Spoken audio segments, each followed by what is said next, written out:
Hello all, very good morning. My name is Shafi Ahmed. Today I am presenting the topic on industrial management in cement industry. So, what is industrial management? What are the functions of industrial management?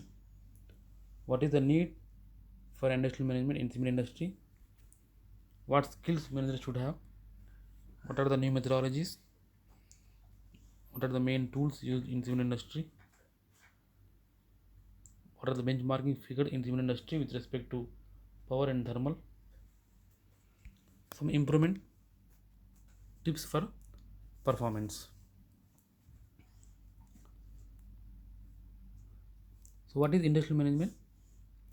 Likely engineering, it is also a branch of engineering which integrates men, machines, and materials to achieve the maximum output with highest efficiency. It can be implemented by all managers and all frontline engineers, which can be implemented in production department, process department, mechanical or maintenance department, quality department, health, safety, and environment department, purchase and inventory departments, etc. Next, what are the functions of industrial management? There are five functions mainly: planning, organizing, directing, controlling, and managing. So, what is the need of an industrial management in cement industry? Industrial management is a goal oriented, it sets the goals. For example, goals like reducing the specific power consumption, reducing the specific fuel consumption, increasing TSR thermal substitution rate percentage, achieving the cement highest quality standard, etc. It is a time oriented, all the objectives has to complete within a specified time. It ensures maximum output with minimum cost of production. It ensures minimum or no wastage and losses. It ensures utilization of the full capacity of the factory. Coming to skills, the first skills is every manager should have is manage. If you're not able to manage, then you are not a manager. You have to manage, you have to set the objectives, you have to achieve the results. No no boss want to listen the statements like my subordinate not obeying my instructions, he is skilled, he is not skilled. If you want to become a manager, you have to manage. 10 objectives. Always every manager or frontline engineer should keep in mind 10 objectives at any point of time with action plans to achieve the results. Comfort zone to dedicated zone. Always every manager should have to move from comfort zone to dedicated zone to achieve the best results in specified time. Walk 1 mile extra. You have to walk 1 mile extra with compared to others. Able to create and understand policies and framework. You have to create and understand policies and frameworks. You have to modify wherever required. You should have knowledge than MS Excel modeling like linear regressions, multiple linear regressions, and data solvers, etc. You should have you should have knowledge and programming language to get multiple data from various plants by a single click for analyzing and plotting graphs on day-to-day basis. You should be able to create own tools and templates. No, no need, not required to follow always from the books. You should be, you should have the ability to create your own tools. You should be able to give training and motivation to employees to achieve the set targets. You should be able to compare your planned KPIs with same peer groups and action plans to achieve the same. These are the few skills required for the managers. So, what are the new methodologies? I listed out three new methodologies: POCS, Plant Operation Control System; BMMS, Barcode Maintenance Management Systems; Cross Functional Team, CFTs. Coming to Plant Operational Control System, where each department lists out all the Excel sheets, department lists with out all the Excel sheets with frequency of inspection, where system will generate multiple emails when the task is not completed on time. For details, you can email me. Barcode maintenance management system, where each equipment is ticked with barcode and shift responsible person or engineer will scan the barcode, which ensures equipment is checked. Coming to cross functional teams,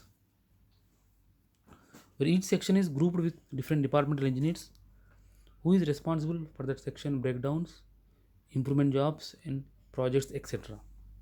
For example, if I say raw mill CFT, then it consists of one production and process or process engineer, one mechanical, one electrical, and one instrument engineer. These group of engineers are responsible for the department's improvement jobs, breakdowns, projects, etc. Similarly, we have CFTs in kiln, limestone crusher, cement mills, utilities, etc. Coming to tools which are used in cement industry. First of all, what is a tool? It is a systematic approach for problem solving, system improvement, and achieving organization's results. No tool is no specific tool is mandatory. Here we have number of tools. No specific tool is mandatory, and anyone may be helpful at various points throughout the system. Professionals have often debated when to initiate which tool or methodology. Although the models are similar, unfortunately, sorry, ultimately the methodology that is chosen depends on the complexity of the problem. In many cases, practitioners often combine several tools and techniques from multiple methods in their performance planning and improvement efforts. The main tools which are used in cement industry, I will be listing here. From the listing here will be is fishbone diagrams, five eyes, brainstorming, check sheets, Pareto analysis, 5S, tree diagrams, kaizens, root cause analysis, feedback forms, TBM, 7 QC tools. That's it. So these are the main tools used in cement industry for problem solving and system improvement. Some of the best figures in cement industry with respect to power: limestone crusher 0.7, raw mills if it is VRM 12 and ball mill it is 17, coal mill if it is VRM 25 and ball mill it will go up to 30, preheaters if it is 5 stage 17, if it is 6 stage 18, cement mill if it is VRM 22, if it is ball mill it is 28, if it is ball mill with HPRG 24. And coming to packing plant 0.7, and coming to utilities 0.5 kilowatt hour per ton.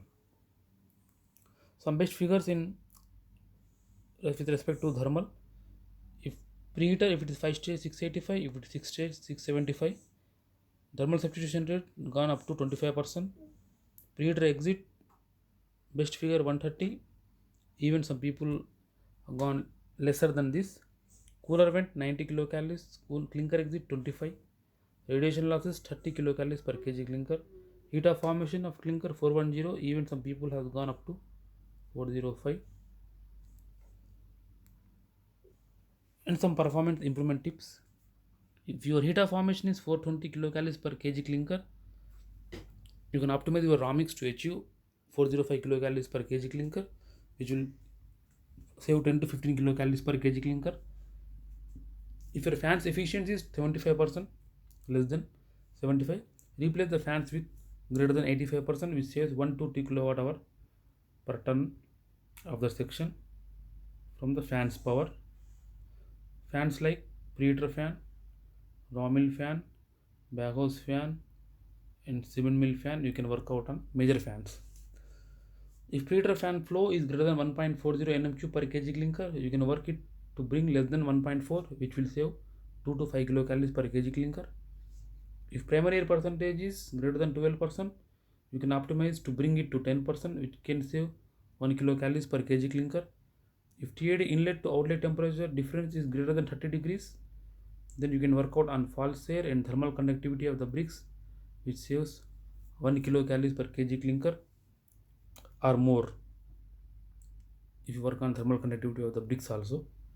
If baghouse DP is greater than 150 mWg, you can optimize your purging to get less than 120 mWg, which will save 1 to 2 kilowatt hour per ton from the fan.